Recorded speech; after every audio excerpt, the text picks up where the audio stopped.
از جمله شیخ عبدالله یا خاکیموف با خریدون شرابی می بود کمرای ما بود 43 سال به افغانستان بود میمان آورد باز مسلمان شد نامش عبدالله شد بعد از 5 ماه که زخمی بود که به ایراد بود تمام به ایراد بخوی عیاد به امرای ما در این موزیم این هم روس هست ها؟ تمام روس هست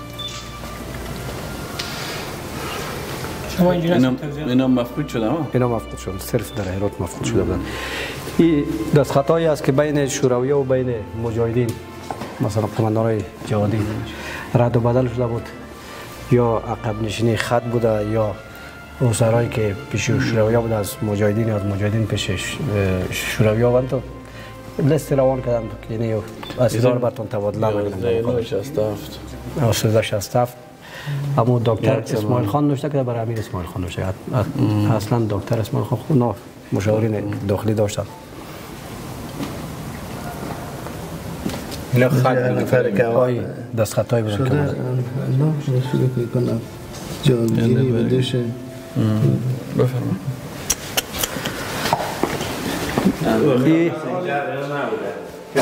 این قبلا رای ورودی بود که سالون سرای خفم تو بالا میشه باز اینجا یک صفحه پروژکتور داشتیم به اونجا فیلم های مستند مجاهدین و شورویات اینجا و نشر میرسید همون قسمت ها عکس های با پایین هم بود و عکس ها هم بالا آوردیم این قسمت فعلا مسدود است بسته شده اینا رو یک اشاره بکنم گرچه بارسای اینا با آشنایی اینا خیلی مهمه اینا بزرگان جهان نه این عکس ها نقاشی شده عکس های کلان که است به ترتیب اگه مثلا قماندان شهید آقا صاحب سیدو جان شیندن است شهید عبدالله جان همینطور به نوبت شهید ضابط عبدالغفور یه قماندان های مشهور یا سرگروپ های مشهوری که اکثرا اینا عکس شهدا است عکس مردم های کم اینجا اگر حیات داشته باشند این ویترین ها تصاویری است که وارثین شهدا پدر برادر فرزند اونا آوردن به شکل یادبود از همو شهید خود حتی در قسمت آخری که قبل از یک سالون مزود شد شهدای امارات هم اینجا مثلا از وردک آوردن کسی از هلمند از هر جای اونا آوردن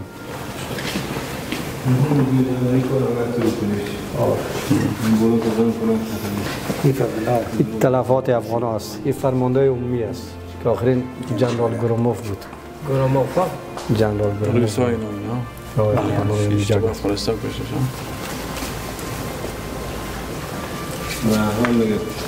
حتی این نامه های تبادله شده هم هست بله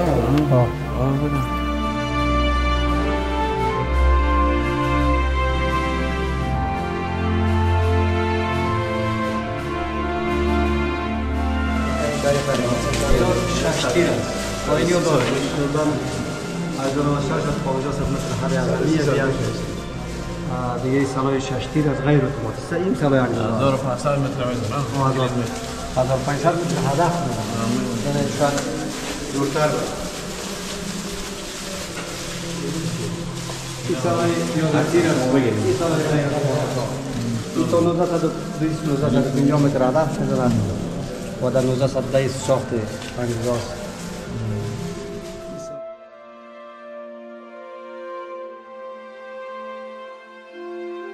شورای ساغر مجموعه از مجاهدین در حدود 1200 قماندانای مشهور از هر قوم از هر تنظیم از هر ولایت به خاطر تحقق 5 هدف داشتن. یک هدف از اینا خواستن فتوای شرعی در مقابل جنگ از یا جهاد باشه. اینا سیاه کنه نه؟ سیاه نه، حتی برش که دیره صورت برش که سر مفاز کچ کرده بعد دوباره باز در روزای آخر میگفت نه ریش هم نباشه. ما ریش چیز نیست که آدم زنده و مرده تثبیت شود. و این یک مقاله کو در سال 1366 برابری عبدالعزیز اسماعیل خان این شورا دایر شده بود که از هر ولایت، از هر قوم، از هر تنظیم در اینجا اشتراک کرده بود. باز یک موافقت نامه 20 ماده‌ای را تصویب کردن که بالاخره متاسفانه که جنبه عملی پیدا نکرد تا جای را. بعد قوماندان از او با سرپیچی کردن. عکس تصویر واقعیش اینجا هست. مقاله کوی در ولسوالی ساغر ولایت غور است. این جلسه به خورد بود؟ آدمی مقاله کو بود. همینجا بود.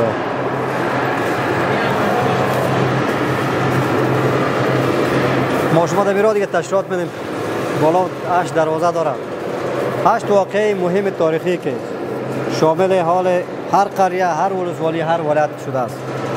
سال 1358 زمانی که ابتداترین چیزی که دکتر نجیب رئیس خاد بود، علما، معلمین، مردمای معتقد می آورد زنده زیر خاک میکرد. او کمونیست است، خادسا است. یه مردم عام است، مردمای تجار، مردمای عالم، معلمین، کسایی که مفکوره اسلامی داشت. بعد از این نفرت مردم در مقابل از این نظام روز به روز اضافه‌تر میشه. قیام عمومی در هر ولایت شروع بشه. این نمونه از هرات گرفته شده. این قیام عمومی 24 حدود ولایت هرات است که 25000 شهید دادن. این 5 تصویر به مردم نشان میده. یکی وحدت افغان‌ها است. زن، مرد، پیر، جوان، طفل تمام مردم دی شرکت کردن. دوم تسلیحات، سلاح دشمن و سلاح دولت دو وقت روسان آمده بودن. همین کمونیست‌ها هستند. سلاح کمونیست‌ها و سلاح مردم عام است.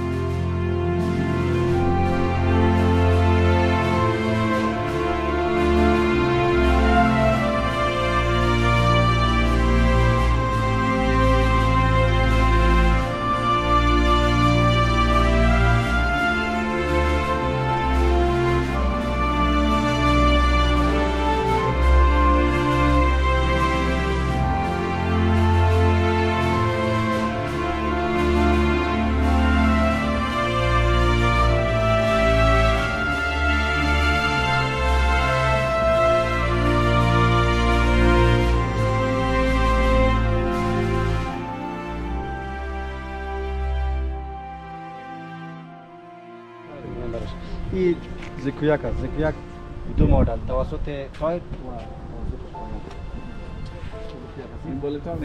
و 700 سنگ در گنبد کار شده. در سنگ هم سنگ مرمر هرات است.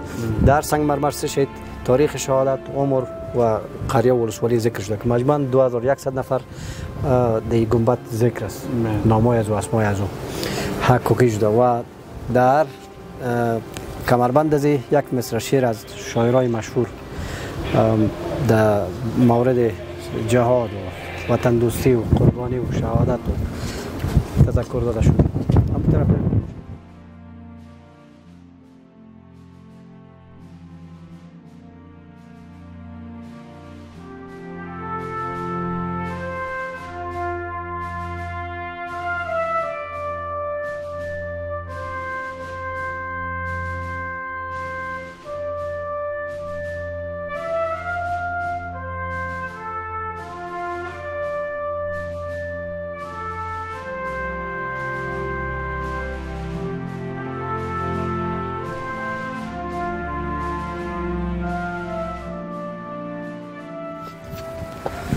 شوروی‌ها 3 مدل جیت داشتند. میگ 21، میگ 26، میگ 36. این میگ 21 است. همین جیتای میگ 21 است. دو مدل دیگه اینجا متاسفانه نیست. اون کمی کلانتر است نسبت به این. جست از اون نه صدای دام دارم. از این بردیم. اشتر پنج پی. صفرای برای فعال ما است. از این تانک تقریبا 8 9 دانه فعال در اردو است فعلا. عمالا از این مورد بیا. همین تانک هم رنگش مکمل جور است.